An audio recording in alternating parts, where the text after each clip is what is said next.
வணக்கம். இது star academy வழங்கும் பிருகத் பராசர ஹோர சாஸ்திரம் மூலமும் உரையும். என் பெயர் சாம்பசிவம். நாம் இப்பொழுது இந்த 7ஆம் பாவக பலன்கள் என்ற இந்த அத்தியாயத்தை பார்த்து வருகிறோம். இதுவரையில் 3 பதிவுகள் இந்த அத்தியாயத்தில் முடித்திருக்கிறது. இது 4வது பதிவு. பராசரர் இந்த 7ஆம் பாவகத்தை நமக்கு அறிமுகம் செய்யும் பொழுது வாணிஜ்யம் அல்லது வியாபாரம் என்ற ஒரு ஆதிபத்தியத்தை நமக்கு சொல்லியிருந்தார். எனவே பராசரர் இந்த 7ஆம் பாவகத்திற்கு பொதுவாக ஜாயா பாவகம் என்பதாக மனைவி அல்லது கணவன் என்பதை பற்றிய பாவகம், அதே போல ஸ்வதேகசிய மரணம், பூத உடலின் இறப்பு, உல்லாச பயணங்கள், மத்வ பிரயாணம் என்பது போன்று ஆதிபத்தியங்களை சொல்லி வரும் பொழுது வாணிஜ்யம் என்பதாகவும் இந்த 7ஆம் பாவகத்தை பற்றி பேசியிருந்தார். அதே போல நஷ்ட வீக்ஷணம் என்பதாக இந்த கண் பார்வை இழத்தல் அல்லது பொருள் இழப்பு என்பதாக 2 விதமாக அதை புரிந்து கொள்ளலாம், அல்லது இழப்பை பற்றிய புரிதல் என்பதாகவும் அதை புரிந்து கொள்ளலாம். எனவே இது போன்ற தன்மைகளை இந்த 7ஆம் பாவகம் சொல்கிறது என்பதாக அந்த முன்னுரை அத்தியாயத்தின் விளக்கம் என்பது சொன்னது. எனவே இந்த இடத்தில் வியாபாரம் என்பதை பற்றி நாம் பேசுவோம். எனவே வியாபாரம் என்பது இந்த 7ஆம் பாவகத்திற்கு ஒரு முக்கியமான ஆதிபத்தியம் என்பது நமக்கு புரிதல் கொண்டு வருவது இன்றியமையாதது. எனவே இப்பொழுது 7ஆம் பாவகத்தை வியாபாரம் என்பதாக பெரும்பாலானவர்கள் கருதுவதில்லை. அனைவரும் நேரடியாக 10ஆம் பாவத்திற்கு சென்று விடுகிறார்கள். எனவே இந்த 10ஆம் பாவத்திற்கும் 7ஆம் பாவத்திற்கும் என்ன தொடர்பு எனும் பொழுது 10ஆம் பாவகத்திற்கு 10ஆம் பாவகமாக 7ஆம் பாவகம் வரும். எனவே 7ஆம் பாவகம் 10ஆம் பாவத்தின் ஒரு முக்கியமான தொடர்பு கொண்ட பாவகமாக வருவதை நாம் புரிந்து கொள்ள முடிகிறது. எனவே ஒரு பொருளை விற்று வாங்குவது என்பது 7ஆம் பாவகத்திற்கான ஆதிபத்தியமாகும்.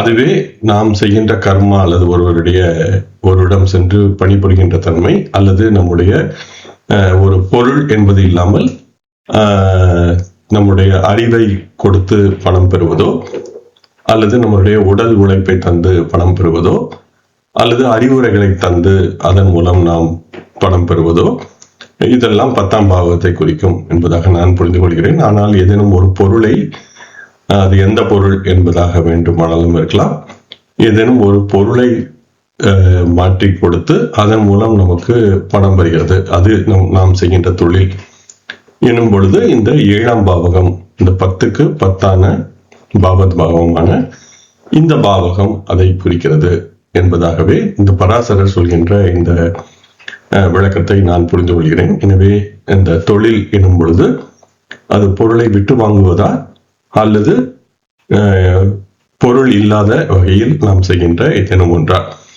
அல்லது நம்முடைய உடல் உழைப்பு போன்றவற்றை தந்து அதன் மூலம் வருகின்ற பணமா என்பதை வைத்து நாம் சிந்திக்கும் பொழுது அது அந்த தொழில் என்பது எந்த விதமானது என்பதை வைத்து அது 10ஆம் பாவகத்தை பார்க்க வேண்டுமா அல்லது 7ஆம் பாவத்தை பார்க்க வேண்டுமா என்பதாக நாம் சிந்திக்கலாம். ஆனால் தொழில் பற்றி சிந்திக்கும் பொழுது 10உடன் 7ஆம் பாவகத்தையும் பாவகம் என்பதால் 10ஆம் பாவகத்தையும் 7ஆம் பாவகத்தையும் ஒரு சேர பார்த்து அதனுடன் லக்னாதிபதி, 2ஆம் பாவகாதிபதி என்பதை எல்லாம் வைத்து சிந்தித்தால் மட்டுமே தொழிலை பற்றி நாம் புரிந்து கொள்ள முடியும் என்பது என்னுடைய சிந்தனை. ஆனால் நாம் இந்த பதிவின் நோக்கம் அந்த தொழில் என்பதை பற்றி இல்லாமல் பராசரர் இந்த வியாபாரம் என்பதற்கு இந்த 7ஆம் பாவகத்தை சொல்கிறார் என்று மட்டுமே நாம் இன்று சொல்ல விரும்புகிறேன். இத்துடன் நாம் இந்த பதிவிற்குள் செல்வோம். பாருங்கள். இன்றைய பதிவின் முதல் ஸ்லோகமாக நாம் ஸ்லோகங்கள் 19 மற்றும் 20 பார்ப்போம். இன்று நாம் பார்க்க இருக்கின்ற ஸ்லோகங்கள் அனைத்திலும் பராசரர் சொல்கின்ற விளக்கங்கள் திருமணம் எப்பொழுது நடைபெறும் அல்லது திருமண முயற்சிகள் எப்பொழுது துவங்கும் என்பது போன்ற விளக்கங்களையே பராசரர் இன்று நாம் பார்க்க இருக்கின்ற ஸ்லோகங்களில் பேசுகிறார். எனவே இப்பொழுது ஸ்லோகம் 19 மற்றும் 20 இது திரு கிரீஷன் சர்மா அவர்களுடைய நூலில் இருந்து. இதே ஸ்லோகங்கள் பெரிய மாற்றம் எதுவும் இல்லாமல் தாராச்சந்திரா கிரிதாரிலால் மற்றும் கணேஷ் தத் பாட்டக், அதே போல மற்ற இந்தி மொழியில் உள்ள நூல்களிலும் இதே ஸ்லோகங்கள் காண கிடைக்கின்றன. தாரேஷே சுபராஷிஸ்தே ஸ்வோச்ச ஸ்வ அர்க்ஷகதோ பிருகுஹு பஞ்சமே நவமே அப்தேத்து விவாஹ பிரயாசோ பவேத். தாரஸ்தானம் கதே சூர்யே ததீஷே பிருகு சம்யுதே சப்தமைகாதேஷே வர்ஷே விவாஹ பிரயாசோ பவேத். தாரேஷே, இது நாம் இந்த அத்தியாயத்தில் பலமுறை பார்த்த சொல்தான். தார ஈஷே என்பதால் 7ஆம் பாவகாதிபதி. சுப ராசிஸ்தே, சுப ராசிஸ்தே என்னும் பொழுது ஒரு இயற்கை சுபரின் ராசியில் இருக்க என்பதாக அதை புரிந்து கொள்ளலாம். இதை 2 விதமான இதற்கு மொழிபெயர்ப்பு என்பது செய்ய முடியும். சுபராசிஸ்தே என்னும் பொழுது இது இயற்கை சுபரின் வீட்டில், எனவே குருவின் வீட்டில், சுக்கிரனின் வீட்டில், வளர்விளை சந்திரனின் வீட்டில், அப்படி இல்லையெனில் பாவருடன் சேராத புதனின் வீட்டில் என்பதாக ஒரு சுபராசிஸ்தே என்பதை இயற்கை சுபரின் ராசியில் என்பதாக இதை புரிந்து கொள்ளலாம். அல்லையெனில் லக்னத்திற்கு சுபரான வீட்டில், எனவே லக்னத்திற்கு நல்ல வீடுகள் எனும் பொழுது கேந்திர திரிகோணங்கள் என்பதாக இதை புரிந்து கொண்டால் அந்தந்த இடத்தில் இருந்தால், எனவே இது லக்னத்திற்கு நன்மையான வீட்டில் என்பதாக ஒரு புரிதல், அல்லது இயற்கை சுபரின் ராசியில் என்பதாக புரிந்து கொள்ளலாம். நான் இந்த இடத்தில் இதை இயற்கை சுபரின் வீட்டில் என்பதாகவே இது சரியான புரிதல் என்பதாக நான் புரிந்து கொள்கிறேன். ஆனால் இதை 2 விதமாக புரிந்து கொள்ளலாம் என்பதற்காகவே இந்த விளக்கம். ஸ்வோச்ச ஸ்வ அர்க்ஷ, ஸ்வோச்ச என்றால் தன் சொந்த உச்ச ராசியில், ஸ்வ அர்க்ஷ என்றால் தன் சொந்த ஆட்சி ராசியில் அல்லது ஆட்சி வீட்டில். கதோ பிருகுஹு, எனவே சுக்கிரன் அது போல இருந்தால். பஞ்சமே நவமே, பஞ்சமே என்றால் 5, நவமே என்றால் 9. அப்தேத்து விவாக, வயது, அப்த என்று சொல்லும் பொழுது அது வயது என்பதை சொல்லும். அந்த வயதிலேயே திருமணம். பிரயாசோ பவேத், முயற்சிகள் நடக்கும். பிரயாசம் என்ற சொல் இன்னும் ஒரு சிலர் இன்று தமிழ்நாட்டிலும் பயன்படுத்துவதை பார்க்க முடிகிறது. ஆனால் இது ஹிந்தியில் பிரயாஸ் என்பதாக முயற்சி என்ற பொருளில் இந்த சொல் இருக்கிறது. எனவே இதை முயற்சிகள் இருக்கும், நடக்கும் என்பதாக அதை புரிந்து கொள்ளலாம். 2வது ஸ்லோகத்தை பார்க்கும் பொழுது தாரஸ்தானம் 7ஆம் பாவகத்தில் அல்லது 7ஆம் பாவகம். கதே சூர்யே, கத என்ற சொல்லுக்கு சென்றிருத்தல் என்ற பொருள் வரும். எனவே சூரியன் 7ஆம் பாவகத்தில் இருந்து, தத் ஈசே அதன் அதிபதி, அந்த 7ஆம் பாவகாதிபதி, பிருகு சம்யுதே சுக்கிரனுடன் சேர்ந்திருக்க, சப்தம ஏகாதசே 7, சப்தம ஏகாதசே 11, வர்ஷே விவாக வயதில் திருமணம், பிரயாசோ பவேத் முயற்சிகள் நடக்கும் அல்லது இருக்கும் என்பதாக இந்த 2 ஸ்லோகங்களும் சொல்கின்றன.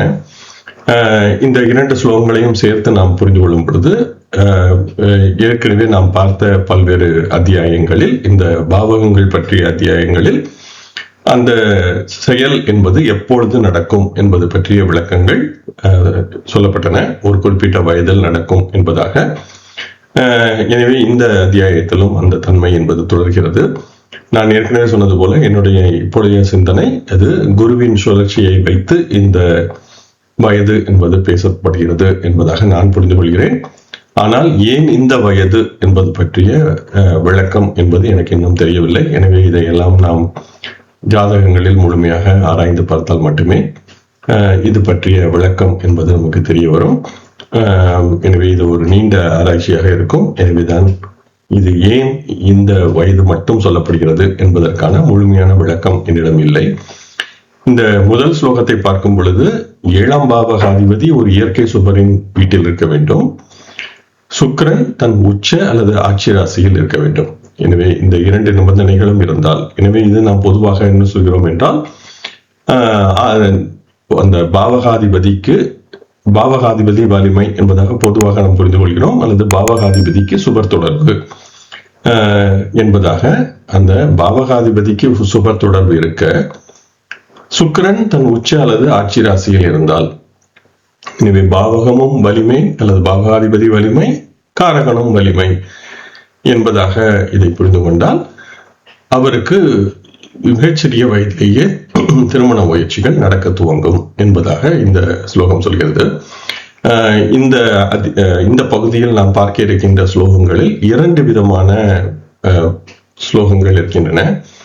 ஒரு சில ஸ்லோகங்கள் இந்த பிரயாசோ பவேத் என்பதாக சொல்கிறது, அதாவது முயற்சி இருக்கும், எனவே திருமணம் நடக்கும் என்பதாக சொல்லாமல் திருமண முயற்சிகள் நடக்கும். பிரயாசோ அந்த முயற்சி என்ற சொல்லை பயன்படுத்தி முயற்சிகள் இருக்கும் என்பதாக சொல்கிறது. ஒரு சில ஸ்லோகங்கள் திருமணம் நடக்கும் என்பதாக சொல்கிறது. எனவே இந்த 2ற்குமான வேறுபாடு என்பதை நாம் புரிந்து கொள்ள வேண்டும். எனவே முயற்சிகள் இருக்கும் எனும் பொழுது அது நடக்காமலும் இருக்கலாம் என்பதாக ஒரு வாய்ப்பு இருக்கிறது. எனவே எங்கெல்லாம் பிரயாசோ பவேத் என்பதாக ஸ்லோகங்கள் முடிகிறதோ அதெல்லாம் இந்த வயதில் ஒரு முயற்சி இருக்கும், ஆனால் அது நடக்கலாம், நடக்காமலும் போகலாம் என்பதாக நாம் புரிந்து கொள்ள முடியும். ஆனால் திருமணம் நடக்கும் என்பதாக ஸ்லோகங்கள் சொன்னால் அந்த இடத்தில் திருமணம் நிச்சயமாக நடக்கும் என்பதாக நாம் புரிந்து கொள்ள முடியும். எனவே இதையும் நாம் சற்றே கூர்ந்து கவனிக்கலாம். அதே போல இன்றைய காலகட்டத்தில் யாரும் 5 வயதில் அல்லது 9 வயதில் திருமண முயற்சிகள் செய்வதற்கு வாய்ப்பு இல்லை. எனவே இதை நாம் எப்படி புரிந்து கொள்வது? எனவே அன்றைய காலகட்டத்தில் இளம் வயது திருமணம், பால்ய விவாகம் என்பது பெரிதும் பின்பற்றப்பட்ட ஒரு வாழ்க்கை முறை. ஆனால் இன்றைய காலகட்டத்தில் அது போல இல்லை. எனவே இதை நாம் எப்படி புரிந்து கொள்ளலாம் என்றால், இதன் குருவின் அடுத்த சுழற்சியில், இந்த சுழற்சியில் அதாவது 5 அல்லது 9ஆம் வயதில் இல்லாமல் அடுத்த சுழற்சி எனும் பொழுது ஒரு 12 இதனுடன் கூட்டிக் கொண்டால் 17 அல்லது 21வது வயதிலேயே அவருக்கு திருமண முயற்சிகள் நடக்க துவங்கும். எனவே இப்பொழுது 17ஆம் வயதிலேயே அல்லது 21வது வயதிலேயே திருமணம் என்பது பலருக்கும் நடப்பதை நாம் பார்க்க முடிகிறது. அல்லது இது இன்றைய காலகட்டத்தில் திருமணம் என்ற தன்மை இல்லாமல் மற்றொருவருடன் தொடர்பு என்ற விதமாக அல்லது லிவிங் டுகெதர் போன்ற தன்மைகளில் ஒரு லாங் டேர்ம் ரிலேஷன்ஷிப் என்று சொல்வது போல ஒரு காதல் உறவு என்பது கூட இதை நாம் புரிந்து கொள்ள முடியும். எனவே அது போன்ற தன்மை என்பது விரைந்து நடக்கும். இது போன்ற ஒரு பாவகாதிபதியும் நன்மையாக இருந்து அந்த காரகனும் ஆட்சி உச்சம் போன்ற தன்மையில் இருந்தால், அதுவும் குறிப்பாக சுக்கிரன் என்று நேரடியாக சொல்வதால் சுக்கிரன் காமத்திற்கு அதிபதி என்ற விதமாக சுக்கிரன் மிகவும் வலிமையாக இருக்கிறது என்ற பொருளில் மிக விரைவாகவே அவருக்கு அந்த திருமண முயற்சிகள் என்பது தொடங்கும், அல்லது அவர் காதல் வயப்படுவார் என்பதாகவும் நாம் இன்றைய காலகட்டத்திற்கு புரிந்து கொள்ளலாம். எனவே 17 அல்லது 21ஆம் வயதிலேயே அவருக்கு ஒரு லாங் டேர்ம் ரிலேஷன்ஷிப் அல்லது திருமணம் போன்ற தன்மைகள் ஏற்பட வாய்ப்பு இருக்கும் என்பதாக அந்த 22ஆம் ஸ்லோகம் சொல்கிறது. அடுத்து இந்த 23ஆம் ஸ்லோகம் என்ன சொல்ல வருகிறது என்றால், 7ஆம் பாவகத்தில் சூரியன் இருக்க வேண்டும், ஆனால் அந்த 7ஆம் பாவகாதிபதி சுக்கிரனுடன் சேர்ந்திருக்க வேண்டும். எனவே 7இல் சூரியன், 7ஆம் பாவகாதிபதி சுக்கிரனுடன் சேர்ந்திருக்க வேண்டும் என்ற 2 நிபந்தனைகள். இது போல இருக்கின்ற ஜாதகரின் 7 அல்லது 11ஆம் வயதில், இது சற்றே காலதாமதம், ஆனால் முன்பு 5, 9, அடுத்து 7, 11 மீண்டும் இதை சிந்திக்கும் பொழுது 2 அதாவது ஒற்றைப்படை அடிப்படையில் குருவினுடைய சுழற்சி இருக்கிறது என்பதாக அதை புரிந்து கொள்ளலாம். எனவே இப்பொழுது 7 மற்றும் 11 என்னும் பொழுது இந்த காலகட்டத்தில் 7, 11 திருமணம் நடக்க வாய்ப்பில்லை. எனவே இதை நாம் 19 அல்லது 23 என்பதாக புரிந்து கொள்ளலாம். இதுவும் இளவயது திருமணம் தான். எனவே 7ஆம் பாவகாதிபதிக்கு சுக்கிரனுடன் சேர்க்கை என்னும் பொழுது அது அந்த சுக்கிரனுக்கு, அந்த 7ஆம் பாவகாதிபதிக்கு காமத்தை அதிகப்படுத்தி தருகின்ற கிரகத்துடன் இருக்கின்ற சேர்க்கை என்ற விதமாக விரைவில் திருமணம் அல்லது விரைவில் அவருடைய ஆசை என்பது நிறைவேறுகின்ற நீண்ட நாள் காதல் உறவு போன்றவை எல்லாம் ஏற்பட ஒரு வாய்ப்பு என்ற விதத்தில் கூடுதலாக அந்த 7ஆம் பாவகத்தில் சூரியன் என்பதும் சொல்லப்படுகிறது. ஏற்கனவே நாம் இந்த அத்தியாயத்தில் முன்பு பார்த்த ஸ்லோகத்தில் 7இல் சூரியன் இருக்கும் பொழுது என்ன விதமான பிரச்சனைகள் வரும் என்பதையும் பராசரர் சொல்லியிருந்தார். எனவே இவை அனைத்தையும் நாம் சேர்ந்தே புரிந்து கொள்ள வேண்டும். எனவே இந்த ஸ்லோகம் என்பது எப்பொழுது திருமணம் அல்லது எப்பொழுது அந்த உறவு என்பது ஏற்படும் என்பதை மட்டுமே சொல்கிறது. அதனால் என்ன பிரச்சனை வரும் என்பதை நாம் மற்ற விளக்கங்களுடன் சேர்த்து புரிந்து கொள்ள வேண்டும். எனவே இது போன்று இருந்தால் 7 அல்லது 11ஆம் வயதில் திருமண முயற்சிகள் துவங்கும் என்பதாக இந்த ஸ்லோகம் சொல்கிறது. அடுத்ததாக நாம் ஸ்லோகம் 24 மற்றும் 25 பார்ப்போம். இதே ஸ்லோகங்கள் தாராச்சந்திர, கிரிஜாரிலால், கணேஷ் பாட்டக், தேவச்சந்திர ஜா போன்றவர்களுடைய நூல்களிலும் எந்த விதமான மாற்றமும் இல்லாமல் கணக்கெடுக்கிறது. குடும்பஸ்தானகே சுக்ரே தாரேஷே லாப ராசிகே தசமே ஷோடசாப்தே ச விவாக பிரயாசோ பவேத். லக்ன கேந்திரகதே சுக்ரே லக்னேஷே மந்தராசிகே வத்சர ஏகாதசே பிராப்தே விவாகம் லபதே நரக. குடும்பஸ்தானகே இரண்டாம் பாவகத்தில், எனவே குடும்பஸ்தானம் என்னும் பொழுது அது இரண்டாம் பாவகத்தை சொல்கிறது. சுக்கிரன் இருக்க, எனவே இரண்டாம் பாவகத்தில் சுக்கிரன். தாரயீஷே ஏழாம் பாவகாதிபதி. லாபராசிகே 11ஆம் பாவகத்தில். எனவே நான் ஏற்கனவே சொன்னது போல இந்த அத்தியாயத்தில் உள்ள பல ஸ்லோகங்களில் இந்த ராசி பாவகம் என்ற சொல் மாறி மாறி பயன்படுவதை பார்க்க முடிகிறது. நான் இது பற்றி ஏற்கனவே விளக்கி இருக்கிறேன். இது பாவகம் என்பதாகவே புரிந்து கொள்ள வேண்டும். ஆனால் இதை ராசி என்பதாக எழுதப்பட்டிருக்கிறது. இது ஒரு தவறான புரிதல். ஆனாலும் இந்த ஸ்லோகம் இது போன்றே இருக்கிறது. எனவே இது வாய்மொழியாக வந்து பிறகு எழுதப்பட்டிருப்பதால் இதில் ஏதேனும் ஒரு மாற்றம் என்பது இந்த பாவகம் மற்றும் ராசி என்பதில் ஒரு குழப்பம் என்பதாகவே இதை புரிந்து கொள்ள வேண்டும். ஆனால் ஸ்லோகம் லாபராசிகே என்பதாகவே சொல்கிறது, ராசி என்றே சொல்கிறது. எனவே நீங்கள் ராசியே பாவகமாக எடுத்துக்கொள்கிறீர்கள், அதுதான் உங்களுடைய வழக்கம் என்றால் 11ஆம் ராசியில் என்பதாக எழுதலாம். ஆனால் பராசரர் ராசி என்பது வேறு, பாவகம் என்பது வேறு என்பதை தெளிவாகவே எழுதியிருக்கிறார். எனவே என்னை பொறுத்தவரையில் பாவகம் என்பதை பாவக சக்கரத்தில் பார்க்க வேண்டும். பாவக சக்கரத்தில் ராசி அல்லது மேஷம், ரிஷபம் என்பதெல்லாம் கிடையாது. நம் எண்ணிக்கை மட்டுமே ஒன்று, 1, 2, 3 என்பதாக 12ஆம் எண்ணிக்கை மட்டுமே உண்டு. பாவக சக்கரத்தில் அந்த எண்ணிக்கை எந்த எண்ணிக்கை என்பதை மட்டுமே பார்க்க வேண்டும். அதே போல பாவக மத்தியிலிருந்து அந்த கிரகம் எத்தனை தூரத்தில் இருக்கிறது என்பதையும் பார்க்க வேண்டும். எனவே இப்பொழுது பாவக மத்தி என்பது ஒரு குறிப்பிட்ட கோணத்தில் இருக்கும். அந்த பாவக மத்திக்கு அருகே இருக்கின்ற கிரகம் அந்த பாவகத்தின் பலனை உறக்கச் செய்யும், வலுத்து செய்யும். அந்த பாவக மத்தியிலிருந்து தூரத்தில் எவ்வளவு தூரம் இருக்கிறதோ அதற்கு ஏற்ப அந்த கிரகத்தின் தாக்கம் அந்த பாவகத்திற்கு சற்றே குறைந்து வரும். இப்பொழுது பாவகம் என்பது ஒரு 15 பாகையில் இருக்கிறது என்பதாக எடுத்துக்கொண்டால் 0 பாகையிலோ அல்லது 30ஆம் பாகைக்கு அருகிலே இருக்கின்ற கிரகம் அதே பாவகத்தில் இருந்தாலும் அந்த பாவகத்தின் தன்மையை வலுத்து செய்ய முடியாது. அதே நேரம் அந்த 15ஆம் பாகைக்கு அருகிலேயே இருக்கின்ற கிரகம் 14ஆம் பாகையில், 16ஆம் பாகையில் இருக்கின்ற கிரகம் அந்த பாவகத்தின் தன்மையை வலுத்து செய்யும். இதுவும் பராசரர், இது என்னுடைய கருத்து இல்லை, இதுவும் பராசரருடைய ஸ்லோகங்களில் எழுதியிருக்கிறார். ஏற்கனவே ஒரு முறை நான் இந்த ஸ்லோகத்தை விளக்கி இருக்கிறேன். எனவே பாவக மத்திக்கு அருகில் இருக்கின்ற கிரகம் அந்த பாவகத்தின் பலனை வலுத்து செய்யும். எவ்வளவு அந்த பாவக மத்தியில் இருந்து விலகி இருக்கிறதோ அவ்வளவு அந்த கிரகத்தின் தன்மை அந்த பாவகத்திற்கு குறையும். எனவே இப்பொழுது ஒரு 5ஆம் பாவக அதிபதி ஒரு நல்ல பாவகத்தில் 10ஆம் பாவகத்தில் பாவக மத்தியில் இருக்கிறது என்றால் அது தன்மையை வலுத்து செய்யும். 6ஆம் பாவக அதிபதி 8ஆம் பாவகத்தில் பாவக மத்தியில் இல்லை, அந்த பாவக மத்தியிலிருந்து வெகு விளைவில் பாவக துவக்கத்திலோ முடிவிலோ இருக்கிறது என்றால் அந்த 6ஆம் பாவகாதிபதியால் 8ஆம் பாவகத்திற்கு பெரிய பாதிப்பு இல்லை. எனவே அந்த பாவக சக்கரத்தில் எண்ணிக்கையை மட்டும் பார்க்க வேண்டும். பாவக சக்கரத்தில் மேஷம், ரிஷபம், மீனம் போன்ற ராசிகள் எதுவுமே கிடையாது. நாம் பாவக சக்கரத்தில் பார்த்து கிரகம் மிதுனத்தில் இருக்கிறது ராசி சக்கரத்தில், பாவக சக்கரத்தில் அது ரிஷபத்திற்கு சென்று விட்டது என்பதாக பல புகழ்பெற்ற ஜோதிடர்கள் இது போன்ற ஒரு பேச்சு வழக்கை நாம் பார்க்க முடிகிறது. பாவக சக்கரத்தில் லக்னத்திற்கு 2ஆம் பாவத்தில் சென்று விட்டது, லக்னத்திற்கு 4ஆம் பாவத்தில் சென்று விட்டது என்று மட்டுமே சொல்ல வேண்டும்.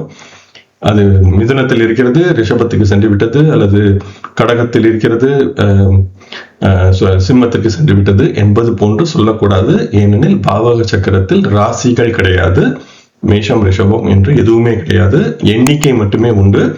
அதே போல அந்த பாவக மத்தியிலிருந்து கிரகம் எவ்வளவு தூரத்தில் சென்றிருக்கிறது என்று மட்டுமே நாம் பார்க்க வேண்டும். இது இந்த ஸ்லோகம் பற்றிய விளக்கம் இல்லை, ஆனாலும் இது என்னுடைய ஒரு முக்கியமான புரிதல். பராசரர் சொல்ல வருகின்ற செய்திகளிலிருந்து நான் புரிந்து கொண்ட செய்தி என்பதால் இதை சற்றே விளக்கும்படி ஆகிவிட்டது. எனவே பாவக சக்கரத்தில் ராசி என்பதை பற்றி பேசவே கூடாது, அது கிடையவே கிடையாது. பாவக சக்கரத்தில் எண்ணிக்கை எத்தனாவது எண்ணிக்கை, இப்பொழுது லக்னத்திலிருந்து எத்தனையாவது பாவகத்தில் இருக்கிறது, சூரியனில் இருந்து எத்தனையாவது பாவகத்தில் இருக்கிறது, சந்திரனில் இருந்து எத்தனையாவது பாவகத்தில் இருக்கிறது என்று மட்டுமே பார்க்க வேண்டும். அதுவும் இந்த லக்னத்தில் இருந்து பாவகம் என்றால் லக்னத்தை மையமாக வைத்து பாவக சக்கரம் எழுத வேண்டும். சந்திரனில் இருந்து என்றால் சந்திரனை மையமாக வைத்து பாவக சக்கரம் வரைய வேண்டும். அப்படி வரைந்து எத்தனையாவது இடத்தில் இருக்கிறது என்று பார்ப்பது முக்கியமானது. அதனுடன் அது பாவக மத்தியிலிருந்து அந்த கிரகம் எவ்வளவு தூரத்தில் இருக்கிறது என்ற இரண்டை தவிர வேறு எதையும் பாவக சக்கரத்தில் பார்க்க தேவையில்லை. மற்றதையெல்லாம் நாம் ராசி சக்கரத்தில் பார்த்துக் கொள்ளலாம் என்பது மிகவும் இன்றியமையாதது. வாருங்கள் நாம் மீண்டும் ஸ்லோகத்தில் செல்வோம். லாப ராசிகே தசமே சோடச, தசமே என்றால் 10, சோடச என்றால் 16, அப்தேச்ச விவாக, வயதில் அப்த என்பது வயது, விவாக திருமணம், பிரயாசோ பவேத் முயற்சிகள் நடக்கும். அதனைத் தொடர்ந்து லக்ன கேந்திர 25வது ஸ்லோகம். லக்ன கேந்திரம் என்றால் லக்னம் 4, 7 அல்லது 10, இதுவும் பாவகம். லக்ன கேந்திரம் என்னும்பொழுது அது பாவக சக்கரத்தில் பார்க்கப்பட வேண்டியது. கேந்திரங்கள் என்பது ராசி சக்கரத்தில் பார்க்கப்படக்கூடாது. எனவே லக்ன கேந்திரம் ஒன்றில் கதே சுக்ரே, சுக்ரன் சென்றிருக்க, லக்ன ஈஷே லக்னாதிபதி, மந்த ராசிகே, மந்த என்பது சனி, எனவே சனியின் ராசியில் ஒன்றில் இருக்க, எனவே மகரத்திலோ கும்பத்திலோ லக்னாதிபதி இருக்க, வத்சர ஏகாதசே, வத்சர என்பது வயது அல்லது ஆண்டு, ஏகாதச என்பது 11, எனவே 11ஆம் வயதில் பிராப்தே விவாகம் திருமணம் நடக்கின்ற அல்லது திருமண வாய்ப்பு கிடைக்கின்ற, லபத்தே நரக அந்த வாய்ப்பு பெற்ற மனிதர் என்பதாக இந்த ஸ்லோகம் சொல்கிறது. எனவே முதல் ஸ்லோகம் சொல்ல வருகின்ற செய்தி என்பது சுக்கிரன் 2ஆம் பாவகத்தில், 7ஆம் பாவகாதிபதி 11ஆம் பாவகத்தில். எனவே இது போன்ற ஒரு தன்மை 2 மற்றும் 11 இரண்டுமே இந்த 2ஆம் பாவகத்தில் சுக்கிரன், குடும்பஸ்தானத்தில் சுக்கிரன் 7ஆம் அதிபதி இந்த ஒரு கிரகமாக இருந்தாலும் அது 11ஆம் பாவகத்தில் இருக்க, அந்த ஜாதகருக்கு 10 அல்லது 11ஆம் வயதில் திருமண முயற்சிகள் நடக்கும். எனவே விவாக பிரயாசோ பவேத் என்பதால் திருமண முயற்சிகள் நடக்கும் 10 அல்லது 16ஆம் வயதில். எனவே இதையும் நாம் 12 என்பதை கூட்டிக் கொண்டு 22 அல்லது 28ஆம் வயதில் என்பதாக அதை புரிந்து கொள்ளலாம். எனவே இந்த காலகட்டத்தில் 10, 16 என்பது கூட ஏற்றுக்கொள்ள முடியும். ஒரு சில பெண்களுக்கு கிராமப்புறங்களில் திருமணம் என்பது அது சட்டப்படி குற்றம் என்றாலும் திருமணம் என்பது நடக்க வாய்ப்பு இருக்கிறது. அது தவறான ஒன்று சட்டப்படி. ஆனால் நாம் இதை 12 என்பதை கூட்டிக் கொண்டு இது 22 அல்லது 28ஆம் வயதில் அவருக்கு திருமண முயற்சிகள் நடக்கும் என்பதாக அதை புரிந்து கொள்ளலாம். இந்த 25ஆம் ஸ்லோகத்தில் முதன்முறையாக அந்த பிரயாசோ பவேத், அந்த முயற்சிகள் இருக்கும் அல்லது நடக்கும் என்ற சொல்லை பயன்படுத்தாமல் நேரடியாக திருமணம் நடக்கும் என்பதாகவே சொல்கிறது இந்த ஸ்லோகம். எனவே இது சற்றே உறுதியான ஒரு ஸ்லோகம் என்பதாக இதை புரிந்து கொள்ளலாம். எனவே லக்ன கேந்திரங்களில் சுக்கிரன் இருக்க, எனவே இதையும் நாம் பலமுறை சுபர்கள் கேந்திரத்தில் இருப்பது நல்லதில்லை என்பதாக ஒரு சிலர் சொல்வதை நாம் பார்க்க முடிகிறது. ஆனால் பராசரர் சுபர்கள் கேந்திரத்தில் இருப்பதும் ஒரு சில நன்மையான ஒரு பதிவாக சொல்கிறார். ஆனால் அது முழுமையான சுபத்தன்மையை தருமா அல்லது அந்த சுபத்தன்மையை குறைக்குமா என்பதை நாம் சற்றே இந்த யோக காரகன் என்பதாக ஒரு அத்தியாயம் இருக்கிறது. உங்களுக்கு ஆங்கிலம் அல்லது தமிழில் இதன் உள்ள பிருகத் பராசர ஹோரசாஸ்திர நூல்கள் இருக்கிறது என்றால் இந்த யோக காரகர்கள் என்பதாக ஒரு அத்தியாயம் இருக்கிறது. அதை தேடி சென்று நீங்கள் படிக்கலாம். அதில் இந்த விளக்கம் இருக்கிறது. அல்லது ஸ்டார் அகாடமியில் என்னுடைய மருத்துவ ஜோதிட குருவான திரு ஆர் ஸ்ரீனிவாசன் ஐயா அவர்கள் ஒரு ஸ்டார் அகாடமியில் ஒரு உரை தந்திருக்கிறார். அதிலும் நீங்கள் சென்று எப்படி பராசர முறையில் லக்ன சுபர் அசுபர் என்பதை கண்டுபிடிக்கலாம் என்பதாக ஒரு உரை இருக்கிறது. அதையும் நீங்கள் பார்க்கலாம். ஆனால் பொதுவாக சுபர்கள் கேந்திரத்தில் இருப்பதை பராசரர் ஒரு பெரிய பிரச்சனையாக சொல்லவில்லை. எனவே லக்ன கேந்திரங்களில் சுக்கிரன் இருக்க லக்னாதிபதி சனியின் ராசிகளில் ஒன்றில் இருக்க வேண்டும். எனவே அது எந்த பாவகத்தில் என்பதாக சொல்லவில்லை. லக்னாதிபதி சனியின் ராசிகளில் இருக்க வேண்டும், லக்ன கேந்திரங்களில் சுக்கிரன் இருக்க வேண்டும் என்று மட்டுமே சொல்கிறார். தன் 11ஆம் வயதில் திருமணம் நடக்க வாய்ப்பு பெற்ற மனிதர். எனவே இவருக்கு 23வது வயதிலேயே திருமணம் நடந்துவிடும். இது சற்றே உறுதியான ஒரு பலன். எனவே இது விவாகம் லபத்தே நரக என்பதாக சொல்வதால் அப்படி திருமணம் நடக்கின்ற வாய்ப்பு பெற்ற மனிதர். இவருக்கு 23ஆம் வயதிலேயே திருமணம் நடக்கும், அல்லது ஏதேனும் ஒரு காதல் உறவு அல்லது நீண்ட நாள் ஒரு கமிட்மெண்ட் என்பது அவருக்கு 23ஆம் வயதிலேயே வந்துவிட வாய்ப்பு இருக்கிறது. இதுவும் சற்றே உறுதியான, முதலில் சொல்லப்பட்ட விதிகளை விட இது சற்றே உறுதியானது. எனவே அது முயற்சிகள் இருக்கும் என்று மட்டுமே சொல்கிறது, இது நடக்கும் என்ற விதமாக இந்த ஸ்லோகம் சொல்கிறது. இதைத் தொடர்ந்து நாம் ஸ்லோகம் 26 மற்றும் 27 திரு கிரீஷன் சர்மா அவர்களுடைய நூலில் இருந்து இதே ஸ்லோகங்கள் மாறுபாடு எதுவும் இல்லாமல் தாரா சந்திரா, கிரிதாரி லால், கணேஷ் தத் பாட்டக், தேவச்சந்திர ஜா என்று அனைத்து இந்தியில் உள்ள நூல்களிலும் இந்த ஸ்லோகங்கள் கணக்கிடுகின்றன. லக்னாத் கேந்திரகதே சுக்ரே தஸ்மாத் காமகதே ஷனௌ துவாதசை கோணவிம்சே ச விவாஹக பிரயாசோ பவேத். சந்திராத் ஜாமித்ரகே சுக்ரே சுக்ராத் ஜாமித்ரகே ஷனௌ வத்சரே அஷ்டாதசே பிராப்தே விவாகம் லபதே நரக. இந்த 26ஆம் ஸ்லோகம் பிரயாசோ பவேத் என்பதாக முடிகிறது. ஆனால் 27ஆம் ஸ்லோகம் விவாகம் லபத்தே நரக என்பதாக முடிந்திருப்பதால் இந்த இரண்டுக்கும் உள்ள வேறுபாடு நாம் ஏற்கனவே பேசியதுதான். எனவே அந்த வேறுபாட்டையும் சற்று புரிந்து கொள்வோம். லக்னாத், லக்ன ஆத் என்பதாக புரிந்து கொள்ளலாம். எனவே ஆத் என்ற விகுதி வரும் பொழுது அங்கிருந்து என்ற பொருள் வரும். எனவே லக்னாத் என்பதால் லக்னத்தில் இருந்து, கேந்திரகதே சுக்ரே கேந்திரத்தில் சுக்கிரன் இருக்க. சென்ற பக்கத்தில் பார்த்த ஸ்லோகத்திலும் சுக்கிரன் லக்ன கேந்திரங்களில் என்பதாகவே இருந்தது. எனவே இந்த ஸ்லோகமும் சுக்கிரன் லக்ன கேந்திரத்தில் இருக்க என்பதாகவே அந்த முதல் விதியை சொல்கிறது. கூடுதலாக தஸ்மாத் என்பதால் அதில் இருந்து என்பதான பொருள் வரும். எனவே சுக்கிரனில் இருந்து, எனவே தஸ்மாத் என்பதால் அது அந்த தஸ்மாத் என்பதற்கும் அங்கிருந்து என்ற பொருள் வரும். எனவே லக்னாத் கேந்திரகதே சுக்ரே தஸ்மாத் என்பதால் அந்த தஸ்மாத் என்பது சுக்கிரனை குறிக்கிறது. எனவே சுக்கிரனில் இருந்து காம கதே, காம பாவகம் என்னும் பொழுது அது 7ஆம் பாவகத்தை சொல்கிறது. எனவே காமகதே என்பதால் அது 7ஆம் பாவகத்தில் ஷனவ் சனி இருக்க. துவாதச ஏகோண விம்சே, துவாதச என்னும் பொழுது அது 12 என்பது பலருக்கும் தெரியும். இந்த ஏகோண விம்சே என்பதையும் நாம் ஏற்கனவே சென்ற அத்தியாயத்தில் விளக்கியிருந்தேன். ஏக ஊன விம்ச என்பதாக அதை புரிந்து கொள்ள வேண்டும். எனவே ஏக ஊன என்பது குறைதல் என்ற பொருளில் வரும். எனவே விம்ச என்பது 20, விம்ஸ் என்பது விம்சோத்திரை என்று சொல்வது போல. எனவே அது 20, ஏக ஊன என்பதால் 20 1 குறைதல் என்ற விதமாக 19 என்பதாக பொருள் வரும்.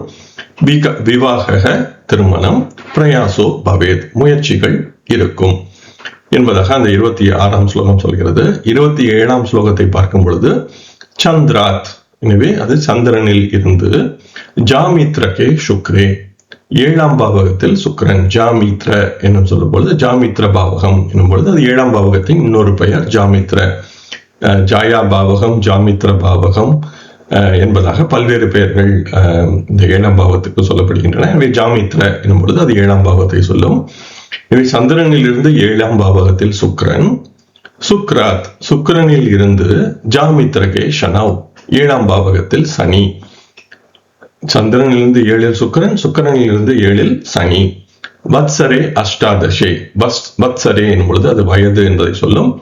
அஷ்டாதசை, அஷ்ட தச 18, அஷ்ட என்பது 8, தச என்பது 10. எனவே 18ஆம் வயதில் பிராப்தே விவாகம் திருமணம் நடக்கும். லபத்தே, லபத்தே நரக அந்த வாய்ப்பு பெற்ற மனிதர் என்பதாக இந்த ஸ்லோகம் சொல்கிறது. எனவே இந்த முதல் ஸ்லோகத்தை பார்க்கும் பொழுது லக்னத்தில் இருந்து ஒரு கேந்திர பாவகத்தில் சுக்கிரன் இருக்க வேண்டும். அது லக்னத்தில் இருக்கலாம், 4இல் இருக்கலாம், 7இல் இருக்கலாம், அல்லது 10இல் இருக்கலாம். அந்த சுக்கிரனில் இருந்து 7ஆம் பாவகத்தில் சனி இருக்க வேண்டும். எனவே லக்னத்திலிருந்து எந்த கேந்திரத்தில் வேண்டுமானாலும் சுக்கிரன் இருக்கலாம். அந்த சுக்கிரனில் இருந்து 7ஆம் பாவகத்தில் சனி இருக்க வேண்டும் என்று இந்த 2 நிபந்தனைகள் சொல்லப்படுகின்றன. எனவே இப்போது சுக்கிரனில் இருந்து 7இல் சனி என்பதை நாம் லக்னத்தில் இருந்து வருகின்ற பாவகத்தில் பார்க்கக்கூடாது. துல்லியமாக பார்க்க வேண்டும் என்றால் சுக்கிரனை மையமாக வைத்து ஒரு சமபாவகங்கள் எழுத வேண்டும். இது மிக எளிதாக நாம் ஜெகநாத ஹோராவில் செய்ய முடியும். என்னுடைய 2 உரைகள் ஸ்டார் அகாடமியில் ஜெகநாத ஹோராவை எப்படி பயன்படுத்த வேண்டும் என்பது இருக்கிறது. நீங்கள் அதை சென்று பார்க்கலாம். அப்படி இல்லை எனில் ஆங்கிலம் உங்களுக்கு புரியும் என்றால் பல உரைகள் யூடியூபில் இருக்கின்றன. அதையும் நீங்கள் தேடி சென்று பார்க்கலாம். எனவே இப்பொழுது சுக்கிரனில் இருந்து 7இல் சனி என்பது சுக்கிரனை லக்னமாக வைத்து ஒரு பாவக சக்கரம் வரைய வேண்டும், சமபாவகங்கள் என்ற விதத்தில். அதே போல லக்னத்திலிருந்து வரும் பொழுது ஸ்ரீபதி பத்ததி முறையில் எழுத வேண்டும். இதுவும் பல முறை நாம் பேசிய செய்திகள் தான். அப்படி 7ஆம் பாவகத்தில் சனி இருக்க அவருக்கு 12 அல்லது 19ஆம் வயதில் திருமண முயற்சிகள் நடக்கும். எனவே சுக்கிரனுக்கு 7ஆம் பாவகத்தில் சனி இருத்தல் என்பதும் சற்றே விரைவாக திருமணம் என்பதை தருகிறது. ஆனால் சுக்கிரன் லக்ன கேந்திரத்தில் இருக்க வேண்டும் என்பதும் முக்கியமானது. அவருக்கு 12 அல்லது 19ஆம் வயதில் திருமண முயற்சிகள் என்று சொல்வதால் 12 என்பதை நாம் 24 என்பதாக புரிந்து கொள்ளலாம். 19 என்பது 31ஆம் வயது என்பதாகவும் புரிந்து கொள்ளலாம். அல்லது 19 என்பது கூட நாம் இன்று வைத்துக் கொள்ள முடியும். எனவே இந்த 2 வயதுகள் சொல்லப்படுகின்றன, 12 அல்லது 19 என்பதாக. எனவே எது சட்டப்படி சரியானதோ அதை நாம் அப்படியே பயன்படுத்திக் கொள்வோம். எது சட்டத்துக்கு சற்றே புறம்பானதோ அதற்கு ஒரு 12 என்பதை கூட்டிக் கொள்ளலாம். ஆனால் இப்பொழுது 19ஆம் வயதில் திருமணம் இல்லை என்றால் அடுத்து 31ஆம் வயதில் திருமண வாய்ப்புகள் வரும் என்பதாக கூட இதை புரிந்து கொள்ளலாம். எனவே இந்த ஸ்லோகம் என்பது 12 அல்லது 7ஆம் வயது, அதாவது நாம் குருவின் சுழற்சியை வைத்து சிந்திக்கும் பொழுது குரு தான் இருக்கும் இடத்தில் இருந்து 12ஆம் இடத்திற்கு கோச்சாரத்தில் வரும், அல்லது தான் இருக்கும் இடத்தில் இருந்து 7ஆம் பாவகத்தில் கோச்சாரத்தில் வரும் தோராயமாக என்பதாக இந்த 2 ஸ்லோகங்களும் சொல்கின்றன. எனவே தான் இருக்கும் இடத்திலிருந்து குரு 12ஆம் பாவத்தில் கோச்சாரத்தில் வரும் பொழுதோ அல்லது தான் இருக்கும் பாவகத்திற்கு 7ஆம் பாவகத்தில் கோச்சாரத்தில் வரும் பொழுதோ திருமண முயற்சிகள் நடக்கும். இது போன்ற சுக்கிரன் கேந்திரத்தில் இருந்து சுக்கிரனுக்கு 7இல் சனி இருந்தால் என்பதாக அந்த முதல் ஸ்லோகம் சொல்கிறது. இந்த 2வது ஸ்லோகத்தை நாம் பார்க்கும் பொழுது சந்திரனுக்கு 7இல் சுக்கிரன் இருக்க, எனவே லக்ன கேந்திரம் என்பதை விட்டுவிட்டு சந்திரனுக்கு 7 என்பதாக சொல்கிறது. எனவே சந்திரன் சுக்கிரன் சமசப்தமமாக இருந்து சுக்கிரனில் இருந்து 7ஆம் பாவகத்தில் சனி. எனவே இந்த சுக்கிரனில் இருந்து 7ஆம் பாவகத்தில் சனி என்பது இந்த 2 ஸ்லோகங்களுக்கும் பொதுவான ஒன்று. ஆனால் முதலாவது லக்ன கேந்திரம் என்று சொல்கிறது, 2வது ஸ்லோகம் சந்திரனில் இருந்து 7 என்பதாக சொல்கிறது. அதான் வேறுபாடு. அவருக்கு 18ஆம் வயதில் திருமணம் நடக்கும். இப்பொழுது 18 என்று சொல்லும் பொழுது அதை கூடுதலாக 12 சேர்க்கும் பொழுது 30வது வயதில் திருமணம் நடக்கும் என்பதாக இதை நாம் புரிந்து கொள்ள முடியும். இந்த இடத்திலும் நாம் முக்கியமாக பார்க்க வேண்டியது என்னவெனில், இந்த ஸ்லோகத்தை நேரடியாக சந்திரன் சனி சேர்ந்திருந்து சுக்கிரன் அதன் 7இல் இருக்க என்பதாக கூட இதை எளிதாக சொல்லியிருக்கலாம். எனவே இப்பொழுது சந்திரனிலிருந்து 7இல் சுக்கிரன், சுக்கிரனுக்கு 7இல் சனி என்னும் பொழுது சந்திரன் சனி இரண்டும் இணைந்து இருக்க வேண்டும். ஆனால் ஸ்லோகம் அது போல சொல்லவில்லை. சந்திரா ஜாமித்ரகே சுக்ரே, சுக்ரா ஜாமித்ரகே சனி என்று சொல்லும் பொழுது இது நேரடியாக சந்திரன் சனி இணைவு, அதற்கு 7இல் சுக்கிரன் என்பதாக மிக எளிதாகவே இதை சொல்லியிருந்திருக்கலாம். அதுபோல சொல்லவில்லை. இதற்கு ஏன் காரணம் என்றால், இப்பொழுது சந்திரனிலிருந்து 7ஆம் பாவத்தில் சுக்கிரன் இருக்க, சுக்கிரனிலிருந்து 7ஆம் பாவத்தில் சனி இருக்க நாம் கணக்கிடும் பொழுது பாவக சக்கரத்தில் இரண்டும் ஒரே ராசியில் தான் இருக்க வேண்டும் என்ற அவசியம் இல்லை. ஒருவேளை சுக்கிரனிலிருந்து 6ஆம் ராசியில் கூட சனி இருக்க முடியும், அல்லது 8ஆம் ராசியில் கூட சனி இருக்க முடியும். ஆனால் அது 7ஆம் பாவகத்தில் இருக்க வாய்ப்பு இருக்கிறது என்பதால் தான் இந்த ஸ்லோகம் என்பது பாவகத்தை அடிப்படையாக வைத்து சொல்கிறது, ராசியை அடிப்படையாக வைத்து சொல்லவில்லை. இல்லையெனில் மிக எளிதாகவே இதை விளக்கலாம். ஆனால் இது அது போல சந்திரன் சனி இணைவு என்பதாக சொல்லவில்லை. ஏனெனில் சந்திரன் இருக்கின்ற ராசியில் தான் சனி இருக்க வேண்டும் அவசியமில்லை. சந்திரனுக்கு 7இல் சுக்கிரன் இருக்கலாம், ஆனால் சுக்கிரனுக்கு 7இல் சனி இருக்கும் பொழுது சந்திரன் சனி இரண்டும் ஒரே ராசியில் இருக்க தேவையில்லை என்ற புரிதல் மிகவும் இன்றியமையாதது. எனவேதான் இந்த ஸ்லோகத்தை சற்றே கூர்ந்து கவனிக்க எப்படி பாவகத்தை பயன்படுத்த வேண்டும், எப்பொழுது எந்த விதமாக ராசியை பயன்படுத்த வேண்டும் என்ற புரிதலும் நமக்கு மிகவும் எளிமையாக புரியும். எனவே இது பாகவத்தை அடிப்படையாக வைக்கிறது. அதுவும் அந்த ஆத், சுக்ராத், சந்திராத் எனும் பொழுது அந்த கிரகத்தை மையமாக வைத்த சமபாவகங்கள் வரைந்து அதில் 7 இருக்கிறதா இல்லையா என்பதை பார்க்க வேண்டும். அதுவும் அந்த 7ஆம் பாவகத்தின் மையத்தில் இருக்கிறதா அல்லது மையத்தை விட்டு எவ்வளவு தொலைவில் இருக்கிறது என்பதையும் சிந்திக்க வேண்டும். இந்த மையம் என்னும் பொழுது அது மிகவும் எளிதாக கணக்கிடக்கூடியதுதான். இப்பொழுது சந்திராத் என்னும் பொழுது இப்பொழுது சந்திரன் 18 பாகையில் இருக்கிறது என்றால் 7ஆம் பாவகமும் சமபாவகங்கள் என்பதால் அந்த மையமும் 18 பாகையில் தான் அந்த ராசியில் இருக்கும். அதாவது ஒரு குறிப்பிட்ட ராசி என்று சிந்திக்கும் பொழுது எனவே 18க்கு முன்பின்னாக எவ்வளவு தொலைவில் இருக்கிறது என்பதை நாம் எளிதாக மனக்கணக்காகவே பார்க்கலாம். எனவே இந்த கிரகங்களை அடிப்படையாக வைத்த பாவகங்கள் எனும் பொழுது அது ஒரு பெரிய மனக்கணக்கு, பெரிய கணக்குகள் எதுவும் கிடையாது, மனக்கணக்காகவே செய்ய முடியும். இப்பொழுது ராசி சக்கரத்தில் இப்பொழுது சூரியனை மையமாக வைத்த பாவகம் என்றால் சூரியன் ஏதேனும் ஒரு ராசியில் 8 பாகையில் இருக்கிறது என்றால் ஒவ்வொரு ராசியிலும் 8ஆம் பாகை என்பது அந்தந்த பாவகத்தின் மையமாக வரும். எனவே சமபாவகங்கள் மிகவும் எளிதான கணக்கு. இப்பொழுது சூரியன் மகரத்தின் 8 பாகையில் இருக்கிறது என்றால் சூரியனை மையமாக வைத்த பாவகங்கள் என்றால் கும்பத்தின் 8 பாகையில் 2ஆம் பாவகம் இருக்கும், மீனத்தின் 8 பாகையில் 3ஆம் பாவகம் இருக்கும், அதே போல மேஷத்தின் 8 பாகையில் 4ஆம் பாவகம் இருக்கும். எனவே அந்த இப்பொழுது ஒரு செவ்வாய் மேஷத்தில் 18 பாகையில் இருக்கிறது என்றால் அது சூரியனிலிருந்து வருகின்ற பாவகத்தில் அந்த பாவக மையம் 4ஆம் பாவக மையத்தில் இருந்து 10 பாகை தள்ளி இருக்கிறது என்பதாக நாம் வெக எளிதாகவே மனக்கணக்காகவே செய்ய முடியும் கிரகத்தை அடிப்படையாக வைத்த பாவகங்களுக்கு.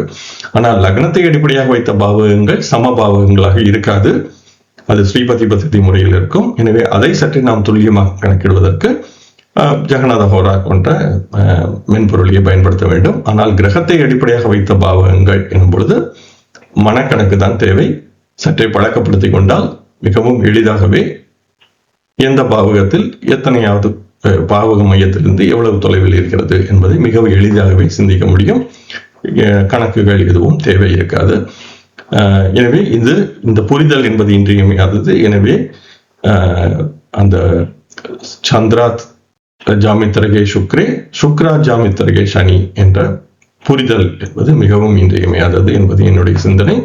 எனவே இது போன்று இருக்க அவருக்கு 18 அல்லது 30ஆம் வயதில் திருமணம் நடக்கும் என்பதாக இந்த ஸ்லோகம் சொல்கிறது.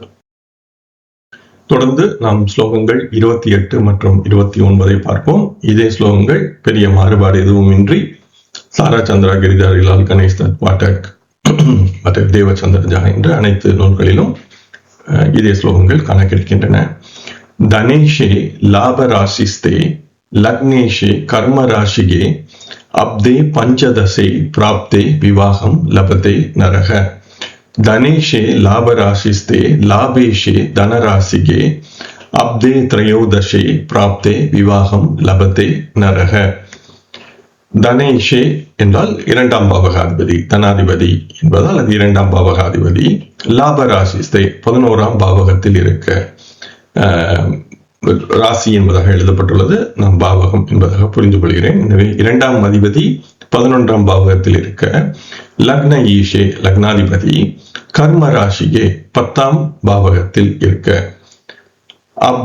அப்தே பஞ்சதசே, அப்தே வயது, பஞ்சதசே 5, 10 15ஆம் வயதில், பிராப்தே விவாகம் திருமணம் நடக்கப்பெறும், லபதே நரக அது போன்ற ஒரு வாய்ப்பு பெற்ற மனிதர்.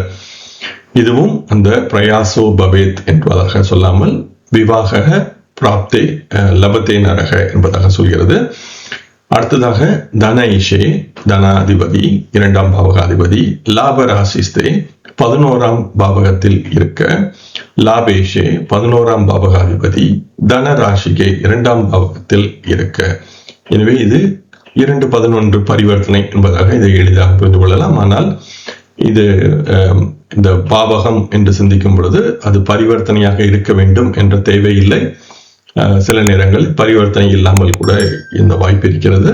ஆனால் பொதுவாக இதை நாம் 2-11 பரிவர்த்தனை என்பதாக புரிந்து கொள்ளலாம். அப்தே திரையோதசே, அப்தே என்பது வயது, திரையோதசே என்பதாக 13, பிராப்தே விவாகம் திருமணம் நடக்கப்பெறும். லபத்தே நரக, வாய்ப்பு பெற்ற மனிதர்.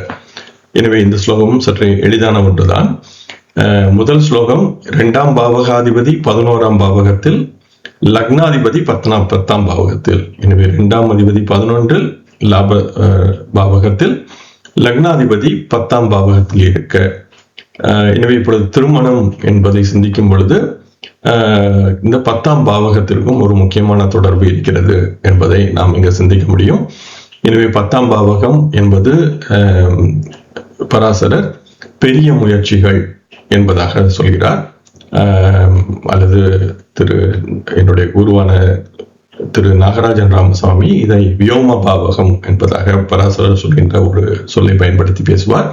எனவே வியோம என்ற சொல்லுக்கு ஆகாயம் அல்லது பெரிய முயற்சிகள், மகத் பலம் என்பதாகவும் பராசரர் 10ஆம் பாவகத்தை பற்றி பேசும்பொழுது சொல்வார்.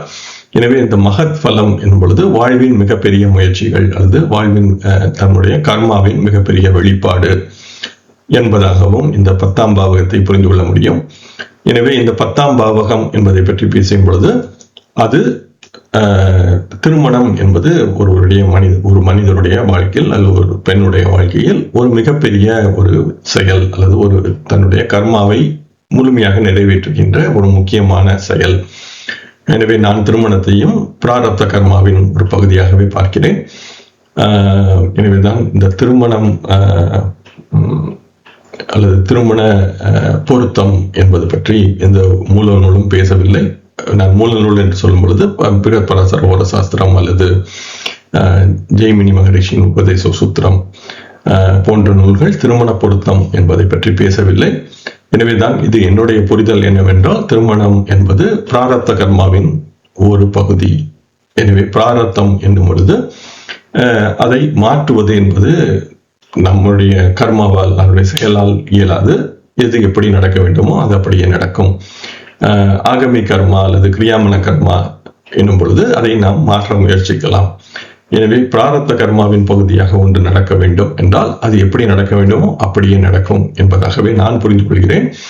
எனவே இந்த கர்மாதிபதி என்று சொல்லப்படுகின்ற 10ஆம் பாவகாதிபதியின் அல்லது 10ஆம் பாவகத்தின் தொடர்பும் திருமணத்திற்கு ஒரு முக்கியமானது என்பதை இந்த ஸ்லோகம் சொல்ல வருகிறது என்பதாக நான் புரிந்து கொள்கிறேன். எனவே 2ஆம் அதிபதி 11 இருக்க, குடும்பத்தால் லாபம் அல்லது குடும்பாதிபதி லாப பாவகத்தில் இருக்க, லக்னாதிபதி 10ஆம் பாவகத்தில் இருக்க, அவருடைய கர்மா மூலம் அவருக்கு 15ஆம் வயதில் திருமணம் நடக்கப்பெறும் என்பதாக இந்த ஸ்லோகம் சொல்கிறது. எனவே இப்பொழுது 15ஆம் வயது என்னும் பொழுது அதை நாம் 27ஆம் வயது என்பதாக புரிந்து கொள்ளலாம். தொடர்ந்து 2ஆம் ஸ்லோகம் என்பது அந்த பொதுவாக இதை 2:11 பரிவர்த்தனை என்பதாக இந்த ஸ்லோகத்தை நாம் எளிதாக புரிந்து கொள்ளலாம். ஆனால் ஸ்லோகம் பரிவர்த்தனை என்பதை இந்த ராசி பரிவர்த்தனை என்பதாக சொல்லவில்லை. 2ஆம் பாவகாதிபதி 11ஆம் பாவகத்தில் இருக்க வேண்டும், 11ஆம் பாவகாதிபதி 2ஆம் பாவகத்தில் இருக்க வேண்டும். சில நேரம் 11ஆம் பாவகாதிபதி லக்ன ராசியில் இருக்கும் பொழுது கூட அது லக்ன 2ஆம் பாவகத்திற்கு சென்றுவிட வாய்ப்பு இருக்கிறது. சில நேரம் 3ஆம் ராசியில் இருக்கும் பொழுது கூட அது 2ஆம் பாவகத்தில் இருக்க வாய்ப்பு இருக்கிறது. எனவே அது பரிவர்த்தனை என்ற ராசி பரிவர்த்தனையாக இருக்க வேண்டும் என்ற தேவையில்லை. ஸ்லோகம் சொல்வது பாவகத்தில், ஆனால் அதை நாம் பரிவர்த்தனை என்பதாக எளிதாக புரிந்து கொள்ளலாம். நீங்கள் பரிவர்த்தனை என்று பார்த்தாலும் சரி அல்லது பாவகம் என்று சிந்தித்தாலும் சரி, 2ஆம் அதிபதி 11, 11ஆம் அதிபதி 2 என்று இருந்தால் 13ஆம் வயதில் திருமணம் நடைபெறும். எனவே 13ஆம் வயது எனும் பொழுது குரு தான் இருக்கும் இடத்திலிருந்து 2வது ஒரு சுற்று முடிந்து 2வது ராசியில் நுழைகின்ற நேரம் என்பதால் அந்த 2ஆம் பாவக தொடர்பு குருவிற்கு 2 என்பதாக இதை புரிந்து கொள்ளலாம். ஒருவேளை 13ஆம் வயதில் இன்று திருமணம் நடக்க வாய்ப்பில்லை, எனவே 25வது வயதில் என்பதாக இதை நாம் புரிந்து கொள்ளலாம். எனவே அவருக்கு இது போன்ற 2:11 பரிவர்த்தனை அல்லது இந்த அதிபதிகள் இடமாற்றம் என்பது இருந்தால் அவருக்கு 25வது வயதில் திருமணம் நடக்கும் என்பதாக இதை சற்று எளிதாக நினைவில் வைத்துக் கொள்ளலாம். இத்துடன் நான் இந்த பதிவை நிறைவு செய்கிறேன். இந்த எந்த வயதில் திருமணம் என்ற ஸ்லோகங்கள் இன்னும் அடுத்த பதிவிலும் சற்று தொடரும். எனவே இந்த பதிவு ஏற்கனவே சற்று நீண்டதாக சென்று விட்டதால் இத்துடன் இந்த பதிவை நாம் நிறைவு செய்வோம். இந்த பதிவில் பராசரர் சொன்ன ஸ்லோகங்கள் சற்று எளிமையானவை, மிகவும் எளிதாக நம்மால் நினைவில் வைத்துக் கொள்ளப்படக்கூடிய ஸ்லோகங்கள் தான். ஆனாலும் முக்கியமான ஒரு சில கருத்துக்கள். எனவே கிரகத்தில் இருந்த பாவகம் என்பதை எப்படி பார்க்க வேண்டும், அதே போல பராசரர் இப்பொழுது சந்திரனுக்கு 7 சுக்கிரன், சுக்கிரனுக்கு 7 சனி என்பதை நேரடியாக சந்திரன் சனி இணைவு, அதற்கு 7 சுக்கிரன் என்பது எளிமையாக சொல்லக்கூடிய செய்திகளை கூட இது போல சந்திரா ஜாமித்ரகே ஷனவ் சுக்ரே சுக்ரா ஜாமித்ரகே ஷனவ் என்பது போல சற்றே சுற்றி வளைத்து ஏன் சொல்கிறார் என்பதை எல்லாம் பார்க்கும் பொழுது இந்த பராசரர் சொல்ல வருகின்ற அடிப்படை விதிகளின் தன்மைகள் என்பதை நாம் சற்றே புரிந்து கொள்ள முடியும். எனவே என்னை பொறுத்தவரையில் ஜோதிடத்தில் குழப்பங்கள் வருவதற்கு ஒரு முக்கியமான காரணம் நாம் அடிப்படைகளை சற்றே உன்னிப்பாக கவனித்து அதை புரிந்து கொள்வதில்லை. எனவே அடிப்படையை உறுதிப்படுத்தி கொண்டு விட்டால், தெளிவாக புரிந்து கொண்டு விட்டால், அந்த அடிப்படைகளை மாற்றாமல் நாம் விதிகளை தேடும் பொழுது உண்மைத்தன்மை என்பது நமக்கு மிகவும் எளிதாக புலப்படும். ஆனால் இப்பொழுது அடிப்படையை புரிந்து கொள்ளாமல் இது போல சந்திரன் சனி சேர்ந்திருக்கிறது, ஆனால் சுக்கிரன் அதன் 7 இருக்கிறது, இது போல நடக்கவில்லை என்பதாகவும் நாம் வாதிடுவதற்கு வாய்ப்பு இருக்கிறது. எனவேதான் அது சரியாக 7 இருக்கிறதா, அதே போல 7ஆம் பாவக மத்தியிலிருந்து எத்தனை தொலைவில் இருக்கிறது என்பது போன்ற தகவல்களையும் அது செய்திகளையும் நாம் சற்றே கூர்ந்து கவனிக்க வேண்டும். அப்படி கவனித்தால் மட்டுமே இந்த விதிகளின் உண்மைத்தன்மை என்பது நமக்கு புலப்படும். எனவே நான் பலமுறை சொல்வது போல இந்த எத்தனையாவது வயதில் என்பதற்கு நான் புரிந்து கொள்வது குருவை அடிப்படையாக வைத்த ஆண்டின் அடிப்படையில் இந்த வயது என்பது சொல்லப்படுகிறது என்பது என்னுடைய புரிதல். உங்களுக்கு இது பற்றி ஏதேனும் மாற்று கருத்து இருந்தால், அல்லது இந்த வயது என்பது எப்படி கணக்கிடப்படுகிறது, ஏன் இந்த குறிப்பிட்ட வயதில் தான் திருமணம் என்பதை பராசரர் சொல்கிறார் என்பது பற்றிய விளக்கங்கள் உங்களுக்கு ஏதேனும் புரிந்தால் அல்லது தெரிந்தால் தெரிவியுங்கள். ஸ்டார் அகாடமியில் நீங்கள் சொல்லலாம் அல்லது யூடியூபில் பேசலாம். எனவே இந்த விதிகளை நான் ஏற்கனவே சொன்னது போல எனக்கு இது முற்றிலும் புரியவில்லை. என்ன சொல்ல வருகிறது என்பது புரிகிறது, ஆனால் ஏன் இது போன்ற விதிகள் பேசப்படுகின்றன, ஏன் இந்த குறிப்பிட்ட வயது என்பது சொல்லப்படுகிறது, ஏன் இது போன்ற கிரக அமைப்பு இருந்தால் இந்த வயது என்பது சொல்லப்படுகிறது என்பதற்கான விளக்கங்கள் இல்லை, என்னிடம் இல்லை. எனவே அதையும் நாம் அனைவரும் சேர்ந்து ஆராயும் பொழுது அது பற்றிய புரிதல் என்பது நமக்கு மேம்படும். எனவே இந்த யூடியூபில் எத்தனை பேர் இந்த பதிவுகளை பார்க்கிறார்கள் என்னும் பொழுது அதிக பேருக்கு இது போன்ற மூல நூல் போன்றவற்றில் பெரிய ஆர்வம் என்பது இருப்பதாக எனக்கு தெரியவில்லை. ஆனால் என்னுடைய நோக்கம் நாம் அனைவரும் சேர்ந்து பராசர ஹோர சாஸ்திரம் என்ன சொல்ல வருகிறது என்பதை கற்பதே ஆகும். எனவே ஆர்வம் இருப்பவர்கள் அனைவரும் ஒன்று சேர்ந்து ஸ்டார் அகாடமி தளத்தின் துணையுடன் இதை பற்றி நாம் முழுமையாக கற்றுக்கொள்ள முயற்சித்தால் பராசரர் சொல்ல வருகின்ற இந்த ஸ்லோகங்களின் உண்மைத்தன்மை என்பது நமக்கு புலப்படும். எனவே பலன் சொல்வது என்பது இந்த பதிவின் நோக்கம் இல்லை. எனவே பெரும்பாலானவர்கள் ஏதேனும் ஒரு ஜாதகத்தை போட்டு இந்த விதிகளின் பொருத்தம் இருக்கிறதா இல்லையா என்பதை விளக்குமாறு பலரும் தொடர்ந்து கேட்பதை பார்க்க முடிகிறது. எனவே இந்த பதிவின் நோக்கம் என்பது ஜாதகத்திற்கு பலன் சொல்வதில்லை, பராசர ஹோர சாஸ்திரம் என்ன சொல்ல வருகிறது என்பதை புரிந்து கொள்வதே ஆகும். எனவே இது ஒவ்வொரு விதிக்கும் ஒரு உதாரண ஜாதகத்தை போட்டு என்னால் விளக்க முடியாது, என்னிடம் அத்தனை ஜாதகங்கள் கிடையாது. எனவேதான் இதை நாம் அனைவரும் சேர்ந்து செய்ய வேண்டிய முயற்சி. இது என்னுடைய முயற்சி மட்டும் இல்லை, நாம் அனைவரும் சேர்ந்து. எனவே ஒரு 100-150 பேருக்கு மேல் இந்த பதிவுகளை பார்ப்பதில்லை. எனவே அந்த 100-150 பேரும் சேர்ந்து முயற்சித்தால் நாம் அனைவரும் சேர்ந்து பிருகத் பராசர ஹோர சாஸ்திரத்தை கற்க முடியும். எனவே இது இந்த பராசர ஹோர சாஸ்திரத்தை கற்கின்ற முயற்சி தவிர அன்றி எளிதாக ஜாதக பலன் எப்படி பார்ப்பது அல்லது இது போன்ற ஒரு பார்த்த உடனே சொல்கின்ற பலன் என்ற விதமாக இந்த பதிவுகள் இருக்காது, இருக்கவும் அதன் நோக்கமும் கிடையாது.